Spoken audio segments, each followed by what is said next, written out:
In this video, I'll tell you some things that you should know about before coming to the Philippines as a foreigner, some good and maybe some not so good. And this is not just my opinion, this is gonna be a whole bunch of comments in response to someone's questions. Here we go. Before we do that, take a quick second, hit the subscribe button so I can reach 1,000 subscribers. Motivates me to make these videos more often. Here we go. On a social media platform, someone writes, so what's something good or bad I should watch out for in Cebu or just in general coming to the Philippines? Ah, what a great question. I could sit here and give you a whole list of things that you should watch out for, but let's just go into the comments. I want to hear other people's opinions and let me know what you think of their suggestions. First, someone says don't drink the tap water or ice, and if you're sensitive or upset stomach and diarrhea, be extra careful about where or what you eat.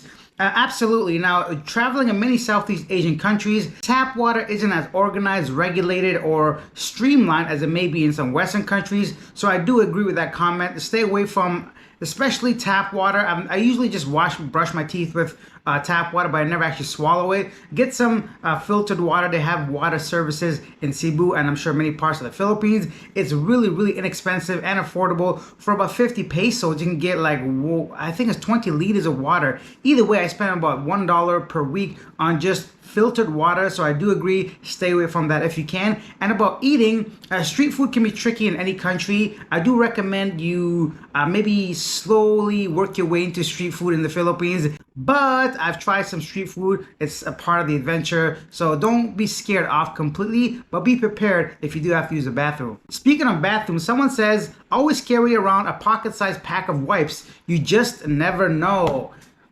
Yes, taking a doo-doo in the Philippines can be tricky. There aren't that many public bathrooms that do offer tissue paper. So always carry some tissue with you, some wet wipes, because you don't know what nature calls and you don't want to be squatting somewhere without having a proper wiping tool. I don't know, what is tissue paper? Something to wipe your ass with, let's just be honest. We're all adults. And that's the thing about the Philippines. Even in some, let's say McDonald's or KFC, place that you go, people are busy. They don't always have time to refill that tissue paper or for whatever reason. I know in Southeast Asia, many countries, they use a bidet system where you just basically spray water there, but you still want to dry up a little bit. So be sure you're always prepared. Carry some toilet paper with you. I know this is getting better in many different major cities, big cities, of course, but still, the Philippines does have 7,000 islands. There are still many rural areas or just some places that quite haven't caught up to speed with tourism, etc. Or just plan a little better, prepare at home. Take your number 2 before you leave the house. I don't want to get too graphic, but it is true. I do agree with that comment. Bring some tissue paper. An excellent point made there. This one was a very popular answer. It says, number 1, bring Imodium AD. There are different bacteria and almost everyone here has some kind of intestinal problems the first time. Spending half the day in the bathroom is no way to enjoy your first trip. Hope it doesn't happen to you, but it gets most people. And with the Imodium, you'll be fine in a few minutes. I'm not really sure what Imodium is, but if it's like a diarrhea pill, something to fix your upset stomach, it doesn't hurt to have on hand. Personally, I have no problem with that. I have like an iron stomach. I have a lot of food videos on my main channel. I'm sure some of you may have seen it. So I don't have a problem, but I have heard many stories doing street interviews. People having trouble when they first come to the Philippines, just adapting to the different diet that's out here. I know Filipinos are probably built much stronger. They've built an immune system to some of the stuff that maybe we're not used to in the West, because let's face it, pollution is still a big issue and in the Philippines, just like many other developing countries. I know it's getting a lot better. I've seen people personally clean up entire rivers, which is amazing to see, but still better safe than sorry. Someone says, make sure the cab driver sets the meter before getting to a taxi. Better yet to use the Grab app. An excellent tip, excellent advice. The Philippines is one of those countries where taxis perhaps may try to get some extra money out of you. Now, when I say the Philippines, personally, I'm just focusing on Manila. From my own experience, Cebu is pretty good. I've had some instances where taxi drivers don't want to use the meter, but you simply get out or let them know to use the taxi meter or you're not taking the ride. I understand this. Of course, taxi drivers still have to make a living. The price of gas is very high. They may not have that many customers, or they may feel like due to traffic, all that. I don't know what the reasoning is. I don't agree with it. I don't want to get into a cab that's trying to rip me off. I understand it from their perspective a little bit just because I've lived there for the past 5 years in and out. But anybody traveling for the first time or anytime, you don't want to be taken advantage of, whether it's $1 or $10. Now, if you don't mind, you can negotiate a price, right? Let them know, okay, I'll give you 500 pesos, for example, from airport to IT Park. The total might be, let's say, 250 or 300 pesos. For $4, do you really want to argue, go back and forth, or try to download an app, get a SIM card at the airport? There's a lot of like other stuff to it. If you just want convenience, if you just want to get to your place, if you're okay with paying a little bit extra, and if you want to help a taxi driver, let's not judge people. But it does happen, I admit. I don't like it either. I never sit in a taxi that does want to charge me extra. Just because I have lots of time, I'm well experienced, I'm well traveled, I'm not going with anybody else. I don't mind waiting for the next taxi driver that's willing to turn on the meter, and you could tip them at that point. If they're being honest, they try to provide you proper service. Most Filipinos are very friendly, even the taxi drivers. Give them a couple hundred extra pesos, even 100 extra peso, round up the number, whatever you feel comfortable with. And if you really do want to avoid all that stuff, download the Grab app. Grab is very popular in the Philippines.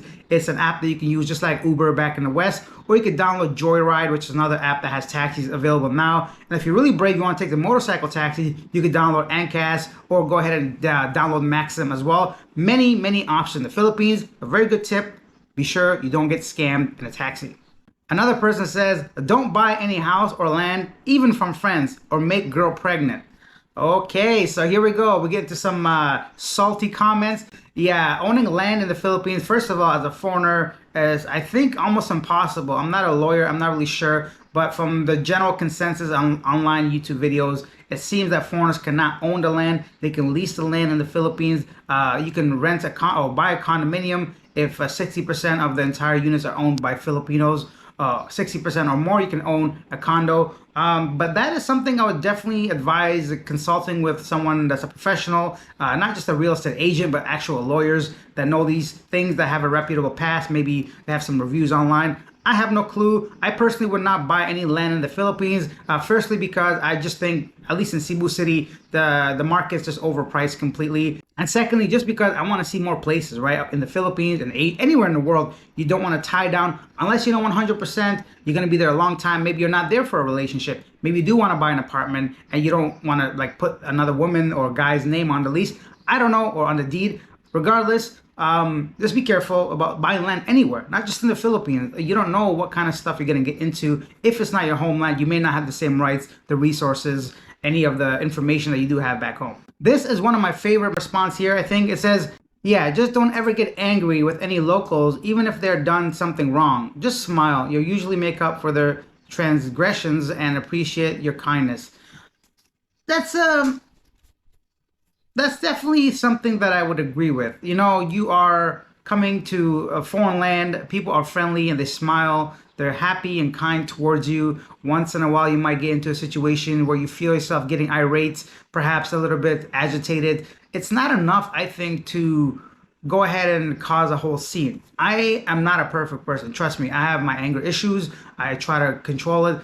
Even in my videos, you've seen me get upset with some certain rules or restrictions. By the end of it, I cool down and I see the point. I see how things are done. And I wish I knew that a little bit earlier. I wish I'd done my own research, my own kind of studying to, or even just like control my own feelings a little bit better going into any situation. Because most of the times, whatever the issue seems to be, that person's probably just doing their job, or they're not getting paid enough to put so much effort into something you think deserves that. And instead of just focusing on the negativity, just move on. It's not gonna harm anybody but yourself. You're gonna feel that anger inside you building up, and you don't want that. You're in the Philippines to enjoy the beauty, the culture, the women, the beaches, whatever you're doing. I don't know, retirement, cost of living, whatever is the reason you're in the Philippines. You don't want to like linger over some really negative feelings. So I do like that. Just keep that in mind. Smile, let it go. Even if you think you're in the right, who cares, really? You can't have a pissing contest with everybody. And that's just for me as well. I need to really remember these things when I'm out there, because certain things agitate me, and it's not because it's just all on me, basically. This is how the Philippines is. This is how people live their lives. If I want to be part of this community, I need to start adjusting. And if I can't, then I certainly need to think of alternative ways. Next, someone says, have a lot of patience and prepare to get cut in line. Okay, in the Philippines, I've never been cut in line, but I've heard some stories of others being, someone cuts in front of in line. I don't know if they're seniors, because in the Philippines, seniors have right of way when it comes to a lot of these services. They have their own private lanes at grocery stores. They get basically priority in any situation. So maybe the foreigner does not know that. Let me know in the comment section everything we've talked about so far. If you agree, disagree, anything you want to share, if you take the time to write it, I'll take the time to respond. But patience is definitely something you need to have. In the Philippines, a lot of things don't operate the same way as they do in the West. People take their time. Some of them are still on island time. It's just the way life is. If you're in a rush to get somewhere, leave a little bit earlier. Maybe don't go to the ATM machines on a weekend. I don't know what you're doing, but mentally you got to be ready. You got to have a little bit more patience. And it comes down to, once again, you as an individual.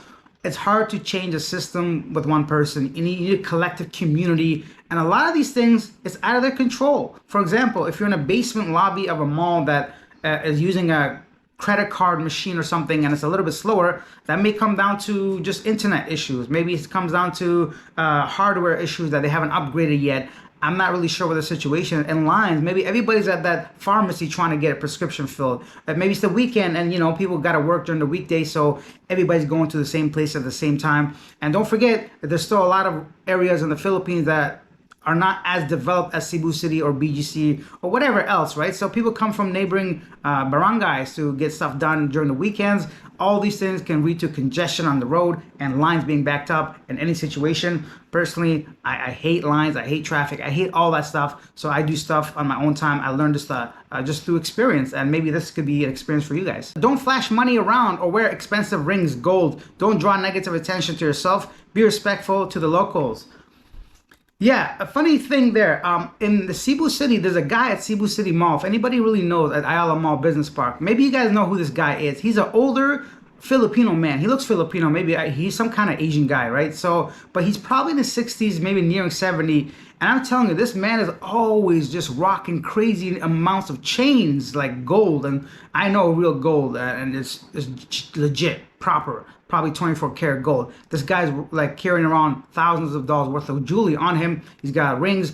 I don't know who he is, but maybe you guys could tell me. I don't know if he owns Ayala. I have no idea. But you as a foreigner probably don't do that. That guy probably feels very secure there. He probably has security somewhere we can't see. Just the way he's dressed and carries himself. Seems like people know him. They may not touch him. But as a foreigner, it can be very disrespectful if you're flashing money around. We all know what happened with the American guy at the bar that was, whatever. I'm not going to get into that. But a lot of this stuff comes down to yourself. Control your behavior. Don't go out there flashing money. It doesn't come across really respectful. Or you just pretty much asking for it. I hate to say it that way, but if I was poor, I'm not saying all Filipinos are poor, but if someone's gonna rob you in any country, they probably need the financial help. And if I see somebody walking around with thousands of dollars in their hand, I might try to get it. I don't know, I'm not in that situation, but what I do know is I can carry myself better. I can not flash money around, and I can reduce my chances of getting in a situation I don't want to be in. Ladyboys, unless you're into them.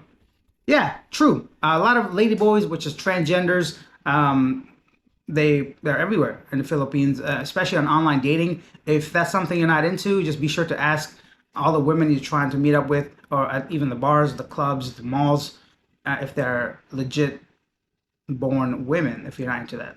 It's a lot of them.